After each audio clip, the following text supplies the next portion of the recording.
বিসমিল্লাহির রহমানির রহিম। দেশ এবং দেশের বাইরের প্রবাসে যারা আছেন, আমি সবার প্রতি একটা আহ্বান জানাইতেছি। 2024 সালে মনে ছাত্র আন্দোলনে, বৈষম্য বিরোধী ছাত্র আন্দোলনে বলেছিল শেখ হাসিনা সরকার কাউকে কথা বলার সুযোগ দেয় নাই এবং সুযোগ পাচ্ছে না, বাকশক্তি নেই কথা বলার। তাদেরকে হটিয়ে ইউনূস বলেছিল মানুষের কথা বলার অধিকার দিবে এবং ইউনূসকে গালাগালি করতে পারবে। ওনাকে যারা বৈষম্য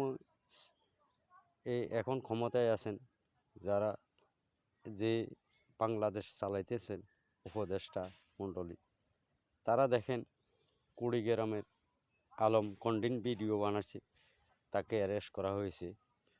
আসলে আমরা বাংলাদেশ কোন দিকে যাচ্ছে সে নিয়ে আমরা একটু কথা বলতে চাই। বাংলাদেশের বাকশক্তি কেন হারিয়ে যাচ্ছে?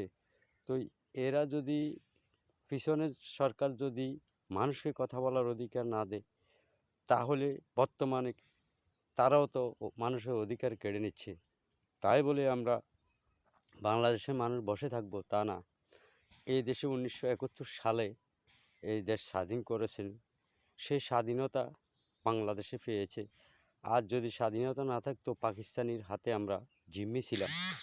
তাই বলি সকল রাষ্ট্রের যে অবকাঠামো যে উন্নয়ন করেছে শেখ হাসিনা সরকার, তাকে এ দেশ থেকে তাড়িয়ে দিয়ে আমরা নতুন সরকারের কাছে আশা করেছিলাম, সেই আশা আমরা ব্যর্থ হয়েছি।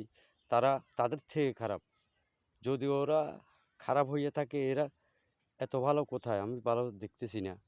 তাই বলবো সকলকে, এটার জন্য তীব্র প্রতিবাদ জানান। যে লাউ সেই কদু। তাহলে দেশ সংস্কারের নামে এখন বর্তমানে তারা দমন পীড়ন করতেছে।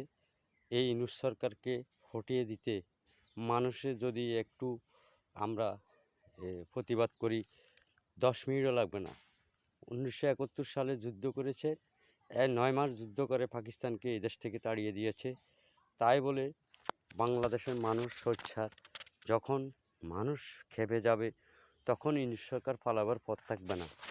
সবাই প্রতিবাদ করুন। এ আলমকে বিনা দোষে তারা গ্রেপ্তার করেছে। এই টিকটকার, উনি কন্টেন্ট ভিডিও বানাচ্ছে, ওনাকে এই জন্য আওয়ামী লীগ সাজিয়ে তাকে গ্রেপ্তার করা হয়েছে। আমরা তার তীব্র প্রতিবাদ জানাই। ধন্যবাদ সবাইকে। সবাই সবার জায়গা থেকে প্রতিবাদ করুন। এইভাবে যদি যারা টিকটক করতেছে, তারা এভাবে সবাইকে যদি হ্যারাসমেন্ট করা হয়, তাহলে তো সবাই জেলে যাবে। কত লক্ষ লোককে জেলে নিবে আমরা তা দেখতে চাই। ধন্যবাদ সবাইকে।